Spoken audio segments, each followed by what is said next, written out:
Hello बच्चों, कैसे हैं आप लोग। आई होप आप सभी अच्छे होंगे और प्रिपरेशन अपनी अच्छे से कर रहे होंगे। देखिए, हम लोगों ने अवकल समीकरण को फिनिश कर दिया। उसमें अगर अभी भी आपको कोई प्रॉब्लम या डाउट होते हैं या कोई क्वेश्चन नहीं समझ में आता तो आप पूछ सकते हो। अब हम स्टार्ट करते हैं नेक्स्ट चैप्टर, सदिश बीजगणित यानी वेक्टर अलजेब्रा। देखिए, स्टार्ट करने से पहले हम कुछ जो उसके बेसिक्स है वो हम समझ लेते हैं। सबसे पहले सदिश बीजगणित यानी देखिए, आप लोगों ने फिजिक्स में पढ़ा होगा, हमारी दो राशियां होती है साइंस में, सदिश और अदिश। सबसे पहले इसी की बात करते हैं क्योंकि हमारा जो चैप्टर है उसमें सदिश राशियों की बात करनी है। तो देखिए, सदिश राशियां और अदिश क्या होता है। सदिश, इसको आप ब्रेक करिए दो पार्ट्स में, तो सदिश यानी ऐसी राशियां, ऐसी भौतिक राशियां जिसमें परिमाण तो आएगा आपका, उसके साथ दिशा भी होगी, यानी सदिश दिशा सहित। ठीक है, ऐसे ही आपका क्या है अदिश, अदिश यानी जिसमें क्या होता है दिशा नहीं होती, केवल परिमाण होता है। तो समझ रहे, सदिश और अदिश में क्या अंतर होता है। ऐसी राशियां जिसमें परिमाण और आपका दिशा, डायरेक्शन और मैग्नीट्यूड दोनों है, और अदिश जिसमें आपका केवल परिमाण रहता है, डायरेक्शन नहीं होती। तो एग्जाम्पल देख लीजिए कौन कौन से होते हैं। जैसे बल है, आपको पता है बल, अब किसी चीज पे बल लगा रहे हैं तो क्या होता है, हमें पता है डायरेक्शन हमें पता होती है ना कि उस साइड हमें बल लगाना है। तो इसमें क्या है, परिमाण तो है लेकिन दिशा भी है। तो ये हमारी क्या सदिश। ऐसी हमारी अदिश क्या होगा, जैसे मान लीजिए द्रव्यमान, द्रव्यमान में वेट होता है लेकिन उसका क्या है दिशा नहीं है। द्रव्यमान है, चाल है, ताप है, ये सारी हमारी है अदिश। तो सदिश अदिश आप समझ गए होंगे, सबसे इजी है सदिश अदिश। सदिश यानी दिशा सहित, अदिश जिसमें दिशा नहीं, केवल परिमाण तो दोनों में आएगा, बस दिशा का डिफरेंस रहता है। चलिए स्टार्ट करते हैं आज की क्लास। देखिए, सबसे पहले हमें ये पता होना चाहिए सदिश अदिश, वो मैंने समझा दिया। सदिश जिसमें हमारा परिमाण और दिशा दोनों होते हैं, अदिश जिसमें केवल आपका परिमाण होता है। ठीक है, इसके बाद आता है आपका जो सदिश राशि होती है, यानी जो उसको हम वेक्टर को डिनोट कैसे करते हैं। देखिए, कोई भी अगर हमारा वेक्टर है तो उसको, जैसे हमारा ए, कोई भी अगर हमारी सदिश राशि है उसके ऊपर वेक्टर यानी एरो का साइन लगा के डिनोट करते हैं। मान लीजिए हमारी ये है A vector equal to A1 plus B1 plus C1। ठीक है, ये हमारा ए वेक्टर है A1 plus B1 plus C1। ठीक है, अब अगर हमें इसका मापांक निकालना है, मापांक यानी परिमाण इसका, यानी मॉडुलस, तो इसका क्या होगा मॉड ए, मॉड के अंदर ए लिखते हैं वेक्टर, और इसको कैसे निकालते हैं अंडर रूट, पहले आई के साथ जो भी आपका गुणांक है उसका square plus B square plus C square. ये क्या हो जाएगा आपका मॉड निकालना, यानी मॉडुलस या परिमाण बोले या फिर मापांक। ठीक है, ये तो आप ऐसे डायरेक्ट फॉर्मूले से निकाल लेंगे। नेक्स्ट आता है आपका मात्रक सदिश। मात्रक सदिश मतलब यूनिट वेक्टर। अब यूनिट वेक्टर हम कैसे निकालते हैं, जैसे इसी का हमें ए का यूनिट वेक्टर निकालना, तो सबसे पहले जैसे डिनोट कैसे करते हैं, ए के ऊपर कैप लगा के, कैप इसको बोलते हैं ए कैप, इक्वल होता है vector A upon mod of vector A, यानी वेक्टर ए यानी ये लिख दिया जाएगा पूरा, और इसके नीचे क्या हो जाएगा मॉड ऑफ वेक्टर ए, यानी जो हमारा परिमाण आएगा उससे आपको भाग करनी है। तो ये क्या होता है, किसी का अगर हमें मात्रक यानी यूनिट वेक्टर निकालना है, मात्रक सदिश, तो आप डायरेक्ट ऐसे करके निकाल सकते हैं। तो उसके बाद आता है सदिशों का योग। अगर कोई दो सदिश है उनका योग कैसे करते हैं। फॉर एग्जाम्पल ये देखिए, ये हमारा ए है और ये बी है, अगर हम इन दोनों का योग करेंगे तो वो क्या आएगा, ये त्रिभुज मेथड होता है। तो ये क्या होगा OB, तो OB बराबर क्या होगा OA प्लस AB। तो ये क्या हो जाएगा, ये वाली भुजा इन दोनों का योग आएगा। अब देखिए, इसके बाद हमारे दो गुणन होते हैं, अदिश और सदिश। सबसे पहले हम पढ़ते हैं अदिश गुणन, यानी इसको डॉट से डिनोट करते हैं। अगर हमारे कोई भी दो वेक्टर है, अगर हम इसका अदिश गुणन करना तो क्या होता है अदिश, यानी ए वेक्टर बीच में डॉट लगा देते हैं, इसको डॉट से ही डिनोट करते हैं। A vector dot B vector equal होता है ए वेक्टर का मॉड बी वेक्टर का मॉड, इन दोनों की गुणा उसके साथ कॉज थीटा, यानी अगर आपके दो वेक्टर के बीच का जो एंगल है ना वो आ जाता है कॉज के साथ। ठीक है, ये डायरेक्ट फॉर्मूला है आपका। इसके बाद आता है अगर कोई भी आपके दो वेक्टर परपेंडिकुलर है, यानी उनके बीच 90 डिग्री का 90 डिग्री यानी परपेंडिकुलर है, ये आपको प्रूव करना है। तो क्या होना चाहिए, अगर कोई भी दो वेक्टर आपके परपेंडिकुलर है तो क्या हो जाता है, उन दोनों का डॉट प्रोडक्ट यानी आपका अदिश गुणन है वो क्या होना चाहिए 0। तो ये आपकी। नेक्स्ट आपका आता है कि अगर हमारे आई जे के जो होते हैं, अगर हम आई डॉट आई की गुणा करेंगे, जे डॉट जे की गुणा करेंगे, के डॉट के की गुणा करेंगे तो वो कितना आएगा 1 आएगा, यानी सेम की गुणा करेंगे तो वो कितना आता है हमारा 1। ऐसे ही अगर हम किसी भी दो वेक्टर की गुणा करते हैं, जैसे a डॉट बी यानी अदिश गुणा करते हैं, तो उसको अगर हम उल्टा कर देते जैसे b डॉट ए कर दे तो हमारा चिन्ह चेंज नहीं होगा, हमारा वही रहेगा। जो आंसर हमारा a डॉट बी पे आएगा वही हमारा आंसर b डॉट ए पे आएगा। तो यानी इसमें कोई चेंज नहीं आता अगर हम उनका क्रम चेंज करते हैं। नेक्स्ट आता है हमारा सदिश गुणन। अगर हमारे दो वेक्टर हैं a और b, अगर हमें उनका सदिश गुणन करना है तो उसका फॉर्मूला डायरेक्ट होता है, इसको क्रॉस से डिनोट करते हैं, a क्रॉस b। ठीक है, a क्रॉस b। अब ये फॉर्मूला क्या होता है, a का मॉड b का मॉड मल्टीप्लाई साइन थीटा, दोनों के बीच का एंगल साइन थीटा, और डॉट है एन कैप। अब ये एन कैप क्या है, एन कैप हमारा लंब इकाई सदिश, जो क्या होगा a और b जो हमारे इन दोनों के ही लंब होगा।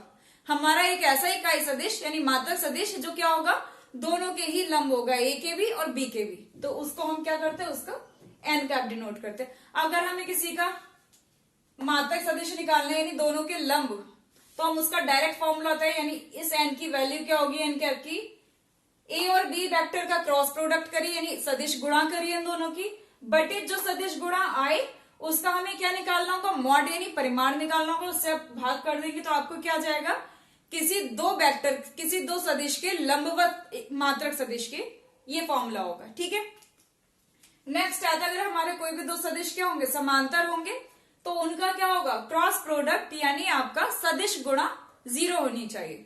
ये कब देखो पैरेलल है तो क्रॉस प्रोडक्ट, और परपेंडिकुलर है तो हमारा क्या होगा, डॉट प्रोडक्ट 0 आता है। ठीक है, नेक्स्ट आता है आपका, अगर कोई हमारे दो वेक्टर हैं, ए मान लिया ए वेक्टर है A one I plus A two J plus A three K, और बी वेक्टर हमारा B one I plus B two J plus B three K. तो अगर हम उसका क्रॉस प्रोडक्ट करते तो करते कैसे, जैसे आपने सारणी पढ़ी होगी डिटरमिनेंट, उसी के थ्रू करते हैं। पहले हम लिखते हैं आई जे के, फिर हम पहला वाला जो हमारा वेक्टर है उसकी लिख देते हैं a1 a2 a3, फिर दूसरा वाला वेक्टर तीसरी लाइन में लिख दिया जाता है। अब इसको डिटरमिनेंट की तरह ही सॉल्व करते हैं। ठीक है, जैसे कि हमने यहाँ पे बताया था कि अगर हम डॉट प्रोडक्ट है तो अगर हम उनका ऑर्डर चेंज कर दे यानी क्रम चेंज कर दे तो माइनस साइन नहीं आता, यानी a डॉट बी की वैल्यू वही रहती है जो b डॉट ए की रहती है, लेकिन यहाँ पर क्रॉस में चेंज रहता है। अगर आप a क्रॉस b की वैल्यू निकालें और b क्रॉस a की, तो दोनों में साइन का चेंज आएगा यानी माइनस होगा, यानी ये दोनों उल्टे करो तो इक्वल नहीं होते। और अगर आप a क्रॉस ए अगर कोई सेम वेक्टर की उसी वेक्टर से क्रॉस प्रोडक्ट करते हैं तो हमारा कितना आता है, 0, यानी a क्रॉस ए करोगे तो आप 0 आएगा। ठीक है, नेक्स्ट आता है, जैसे हमारा वहां पर था i डॉट आई वन होता है, लेकिन यहाँ क्या होता है i डॉट आई क्रॉस जे, यानी अगर हम i की क्रॉस गुणा करेंगे j से तो हमारा आएगा नेक्स्ट, इसके बाद i j के बाद क्या आता है k, यानी i क्रॉस j k आता है, j क्रॉस k i आता है, और k क्रॉस i j होता है। लेकिन अगर हम ये लिख दें j क्रॉस i तो हमारा रहेगा k ही, लेकिन माइनस में। ठीक है, अगर हम ऑर्डर चेंज कर देते हैं तो आएगा k ही लेकिन माइनस। नेक्स्ट आता है इसमें अगर हम सेम का क्रॉस करते हैं, जैसे i क्रॉस i वो 0 आता है, j cross j 0, k cross k 0। देखिए ये तो था आपका बेसिक, जो भी आपको क्लियरली पूरी तरह से नहीं हुआ होगा, क्योंकि जब तक हम क्वेश्चंस नहीं लगाते हमें क्लियर नहीं होता। सबसे ज्यादा जितने क्वेश्चन लगाओगे आपको उतना ज्यादा क्लियरिटी आती है। तो चलिए, जो बेसिक था वो समझा दिया गया, अब हम शुरुआत करते हैं क्वेश्चन से। चलिए देखते हैं फर्स्ट क्वेश्चन। सवाल दिए गए सदिश का परिमाण ज्ञात कीजिए, यानी हमें इसका मॉडुलस निकालना है, यानी मॉड हमारा इसका क्या होगा। तो सॉल्व करते हैं। देखिए हमें बी वेक्टर दे रखा तो हमें इसका मॉड निकालना है, तो क्या होगा, हम इसका डिनोट किससे करेंगे, mod of B equal under root का साइन आएगा। देखिए आई के साथ क्या आ रहा है, आई का गुणांक क्या है 2, तो क्या लिखेंगे 2 का स्क्वायर, प्लस जे का गुणांक देखिए कितना आ रहा है, जे के साथ क्या आ रहा है, कोई संख्या नहीं होती तो मतलब हमारा 1 है, लेकिन उसके साथ चिन्ह क्या है माइनस, तो हम माइनस का 1 हो गया हमारा, प्लस के साथ हमारा क्या आ रहा है 3, तो 3 का स्क्वायर, यानी हमारे जो आई जे के जो भी हमारे गुणांक होते हैं हम उसका वर्ग कर देते हैं और जोड़ देते हैं। तो यहां से देखिए 2 का वर्ग 4, माइनस 1 का वर्ग सभी जानते होंगे 1 हो जाता है, प्लस का 3 का वर्ग 9, सॉरी 4 स्क्वायर नहीं 4, क्योंकि वर्ग कर दिया ना, तो कितना आ गया अंडर रूट 14।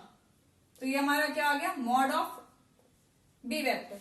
तो समझ गए कि सिंपल सा क्वेश्चन था, कुछ नहीं था, आपको परिमाण निकालना था। परिमाण का फॉर्मूला आपको पता आना चाहिए कि अंडर रूट के अंदर आई जे के जो भी गुणांक होते हैं उनका तीनों का वर्ग करके हम जोड़ते हैं। और अगर किसी के साथ कुछ नहीं लिखा होता, जैसे जे के साथ यहाँ कोई संख्या नहीं लिखी, तो हम क्या देखेंगे, जे के साथ जे के गुणांक कुछ नहीं है तो हम 1 होता है वहां पर, और चिन्ह हम देख लेते हैं माइनस है तो माइनस चिन्ह जरूर लेते हैं। ठीक है, आपका आ गया मॉड ऑफ बी।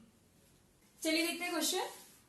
देखिए, एक सदिश का प्रारंभिक बिंदु 2,1 और अंतिम बिंदु -5,7 है। इस सदिश के अदिश एवं सदिश घटक लिखिए। ठीक है, तो हम सबसे पहले क्या करेंगे, हमें पहले सदिश ही लिखना है, या मान लेते हैं, हमारा दिखाते हैं, ये हमारा प्रारंभिक बिंदु, ये हमारा अंतिम बिंदु -5,7। ठीक है, अब ये बोल रहे हैं इसका सदिश का ये सदिश ज्ञात कीजिए। तो पहले तो हमें इसका इसे ए इसे बी बोल देते, तो पहले तो हमें ए बी निकालना है।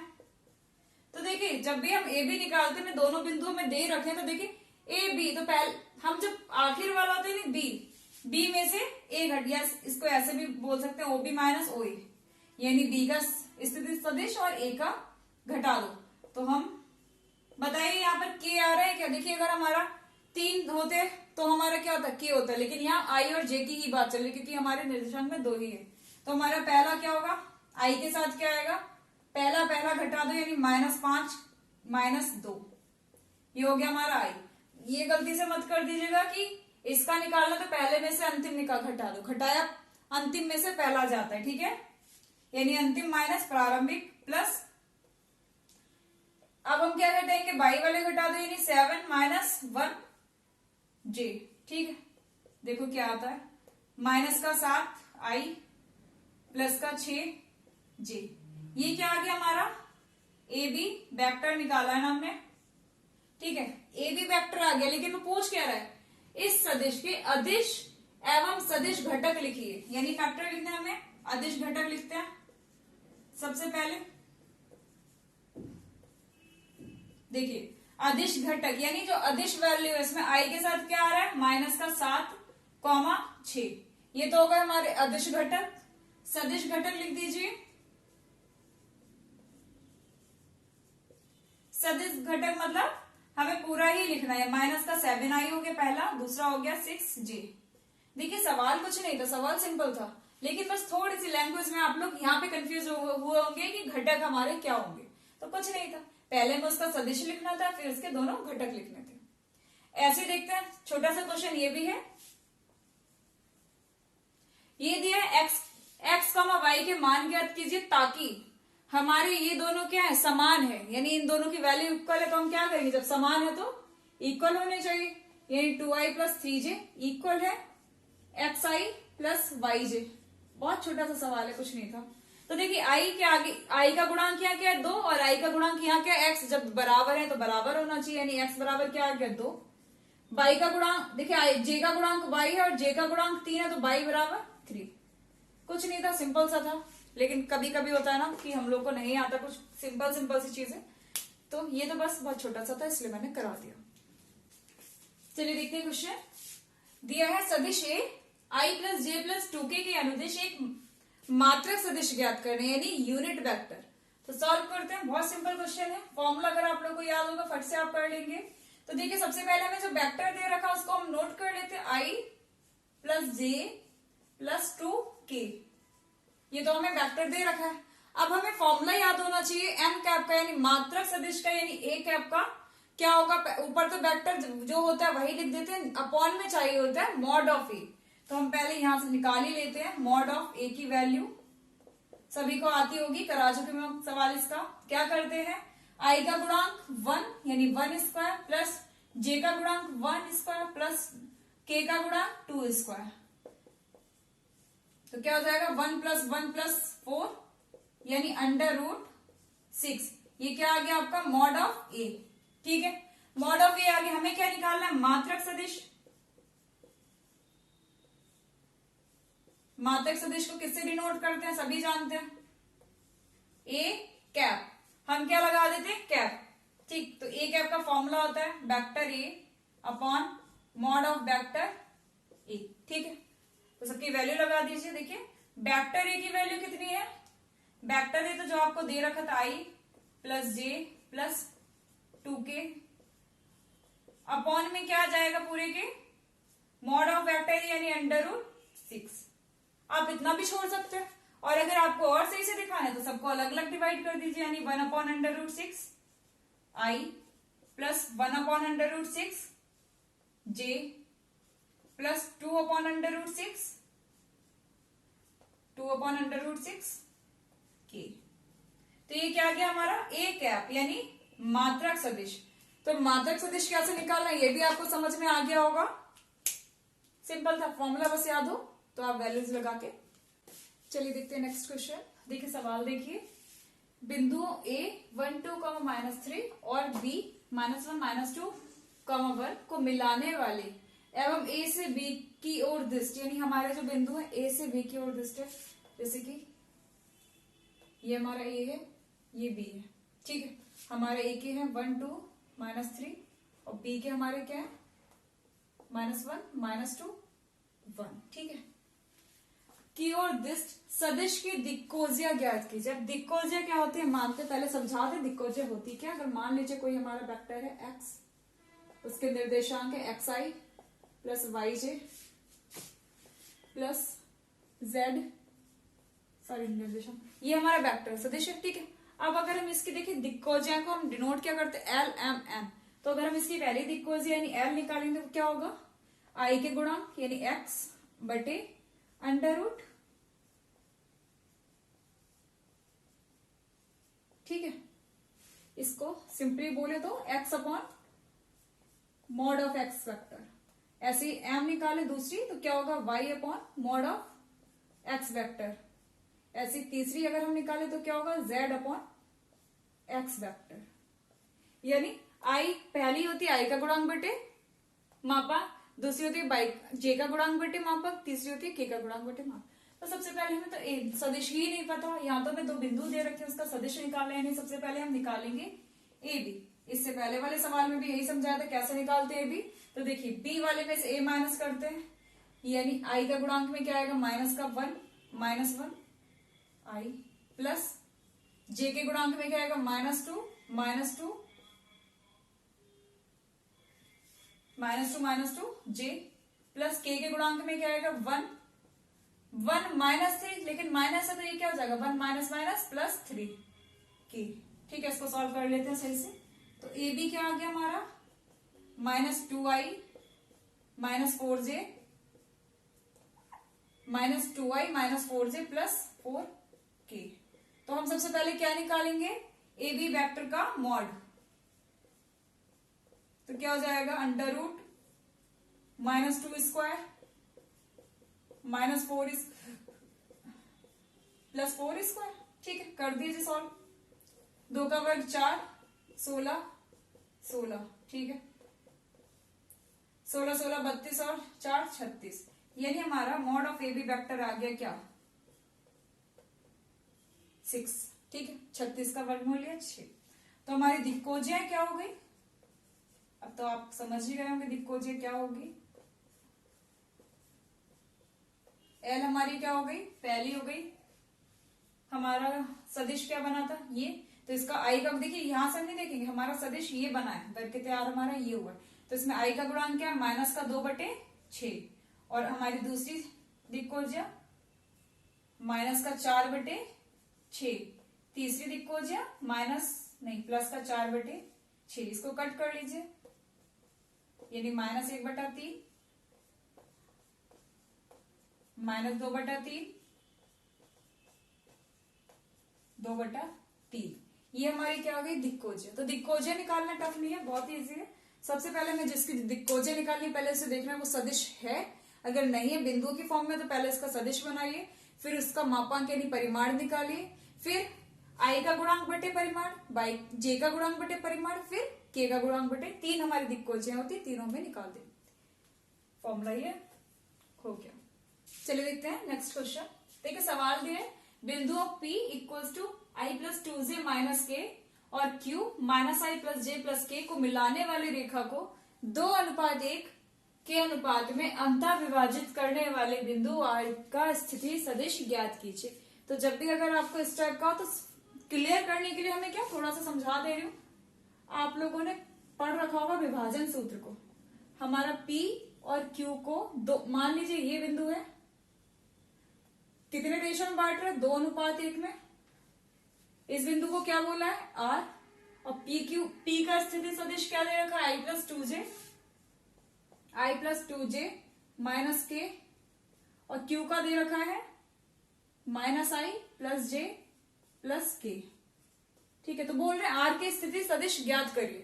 तो आपको फॉर्मूला याद होगा, विभाजन सूत्र आप पढ़ चुके हैं पहले छोटी क्लासेस में, 10th में।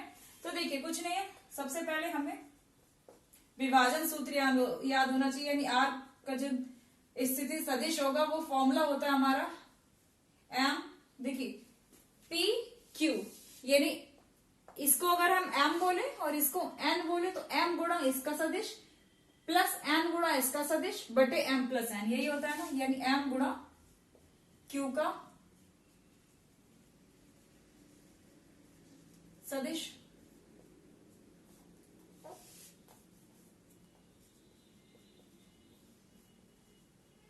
प्लस N गुणा P का स्थिति सदिश बटे M प्लस N। ये तो फॉर्मूला होता है, विभाजन सूत्र का भी यही होता था। तो देखिए R तो हमें निकालना है, तो R को तो ऐसे ही रहने दीजिए।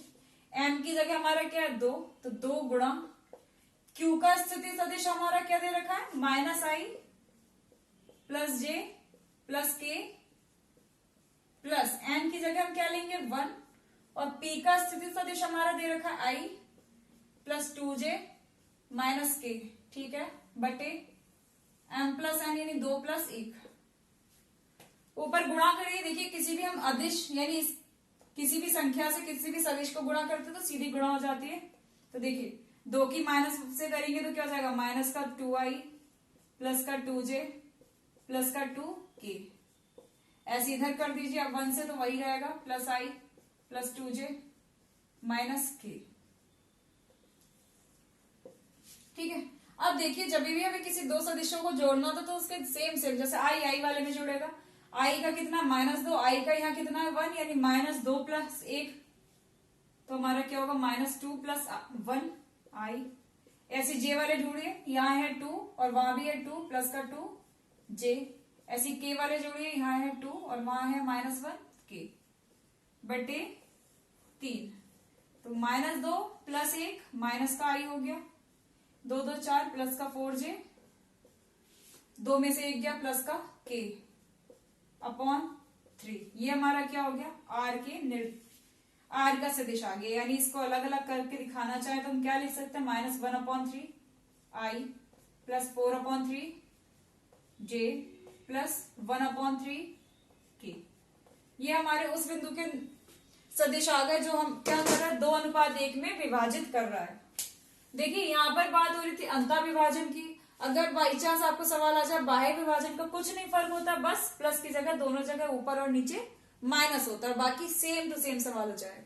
ठीक है, चलिए देखते हैं क्वेश्चन। इसमें दिया दर्शाइए कि बिंदु ए बी और सी जिनके स्थिति सदिश क्रमशः ए बी सी दे रखे, तीनों के अलग अलग दे रखे, एक समकोण त्रिभुजों के शीर्ष को निर्माण करता है। मतलब हमें ये दिखाना है कि ये किसी समकोण त्रिभुज के शीर्ष है। तो देखिए मान लेते हैं ये कोई त्रिभुज है, हमें अभी नहीं पता इसके समकोण है यानी ए बी सी। हमें इसका भी स्थिति सदिश दे रखा है, तीनों के क्या दे रखे हैं, सदिश, स्थिति सदिश। तो हम पहले क्या निकालेंगे, A B, vector A B निकालना है ना, इसका हमें सदिश चाहिए, केवल ए का नहीं, इसका ए बी भुजन। तो हमारा क्या हो जाएगा, vector B minus vector A, क्योंकि बी का स्थिति सदिश -a का, तो हमारा यही हो जाएगा। बी हमारा कितना है 2i माइनस जे प्लस के, और ये हमारा कितना है 3 माइनस 4 माइनस के, 3i minus 4j minus 4k। Subtract करते हैं हम इसको, तो ए बी वेक्टर हमारा कितना आ गया, देखिए 2 में से 3 गया तो -i, माइनस ये माइनस माइनस प्लस हो जाएगा, 4 प्लस का 4 -1 यानी प्लस का 3j minus minus plus, plus 4 plus 1 plus का 5k। तो ये तो हमारा आ गया AB वेक्टर। तो हमें यहाँ क्या निकालना, मॉड ऑफ AB वेक्टर, यानी इसके में लेंथ भी तो परिमाण भी तो पता होना चाहिए कि AB भुजा कितनी, यानी भुजा की लंबाई हो जाएगा, क्या हो जाएगा, √1 प्लस 9 प्लस 25। मैं डायरेक्ट कर रही हूँ क्योंकि अब बहुत कर चुके। 1 का स्क्वायर 1, 3 का स्क्वायर 9, 5 का स्क्वायर 25, कितना हो गया, √35। ठीक है, ऐसे अब हम निकालेंगे BC का वेक्टर, पहले निकालेंगे तो क्या होगा, C vector minus B vector. तो निकालिए C वेक्टर, C वेक्टर की value I minus 3J minus 5K। B vector की वैल्यू कितनी है, 2I minus J plus K। ठीक है, अब घटा लीजिए, एक में से दो, सॉरी माइनस है, एक में से दो गया तो माइनस I। देखिए माइनस माइनस प्लस का J और माइनस 3J माइनस का 2J, ये भी माइनस, ये भी माइनस, माइनस का 5 और माइनस 6। एक चीज ध्यान दीजिएगा, ब्रैकेट के हमें ये नहीं देखना ये प्लस है ये माइनस, हमें ब्रैकेट के बाहर माइनस का चिन्ह है, यानी अंदर के सारे चिन्ह उल्टे हो जाते हैं। तो ये हमारा आ गया BC वेक्टर। हमें क्या निकालना है, भुजा चाहिए BC की लंबाई कितनी है, तो वो मॉड निकलेगा, यानी अंडर -1 का स्क्वायर 1, -2 का स्क्वायर 4, -6 का स्क्वायर 36, यानी √41। ऐसे ही हम क्या निकालेंगे, AB निकाल ली, BC निकाल ली, CA निकालेंगे। तो CA क्या होगा, A माइनस C। ध्यान दीजिए, जब भी हम जिसका सदिश निकालते हैं तो आखिर वाले में से पहला वाला घटाया जाता है, यानी A हमारा कितना था, 3 - 4 -4, यानी 3I minus 4J minus 4K। C हमारा है I minus 3J minus 5K। कर दीजिए, यहाँ 3 प्लस का है और ये माइनस हो गया तो माइनस का, यानी 3 में से 1 गया 2I। यहाँ देखिए माइनस माइनस प्लस हो गया, प्लस का 3 माइनस 4 यानी माइनस का J, minus minus plus, plus का 5 माइनस का 4 यानी प्लस का K। तो यहां से अगर हम निकालेंगे CA का मॉड, यानी भुजा CA की लंबाई, तो क्या होगा, √2 का वर्ग 4 प्लस -1 का वर्ग 1 प्लस का 1 1, 4 और 2 √6। देखिए कभी भी हमें ये पूछा जाए कि क्या त्रिभुज समकोण है या नहीं, तो सबसे पहले हम ये देखते हैं भुजाओं की अगर लंबाई पता है तो हम क्या सेटिस्फाई करा के देखते हैं। अगर पाइथागोरस थ्योरम सेटिस्फाई हो रही है तो हमारा क्या होता है, ठीक है, हमारा क्या होगा कि वो त्रिभुज समकोण है। तो देखिए सबसे बड़ी भुजा क्या है, 35 √41 √6। तो हमारा क्या होना चाहिए, देखिए AB का स्क्वायर करेंगे, AB स्क्वायर क्या हो गई, मॉड ऑफ AB का स्क्वायर हो जाएगा 35, BC का स्क्वायर कितना हो गया 41, CA का स्क्वायर कितना हो गया 6। तो देखिए हमारा यहां से आ गया BC का square, mod of BC square equal हो गया AB square plus CA square. हो गया, सेटिस्फाई हो रहा है, क्योंकि 35 और 6 41। तो ये हमारा क्या है, त्रिभुज हमारा प्रूव हो गया कि ये जो भी त्रिभुज बना था समकोण त्रिभुज था। ठीक है, हो गया हमारा सवाल। चलिए आज इतना ही रखते। देखिए आज मैंने केवल हमने आज जो क्वेश्चंस किए सारे इजी क्वेश्चन, क्योंकि जब चैप्टर का जिस दिन भी फर्स्ट होता है तो उस दिन ज्यादा टफ नहीं करनी चाहिए, क्योंकि बच्चों को इतना समझ में नहीं आता। इसलिए आज सारे जो भी क्वेश्चन कराए इजी ही कराए, आपको अच्छे से समझ में आ गए होंगे। और आगे के क्वेश्चन जो इससे बनते हैं वो हम नेक्स्ट क्लास में करेंगे। अगर आप लोगों को क्लास समझ में आता है या जो भी मैं कराती हूँ वो अगर आपको लगता है कि आपको हेल्पफुल रहता है तो आप प्लीज वीडियो को शेयर कर सकते हैं, जिससे कि बाकी बच्चों को भी जिसको हेल्प चाहिए उसको हेल्प मिल सके। चलिए आज के लिए थैंक यू।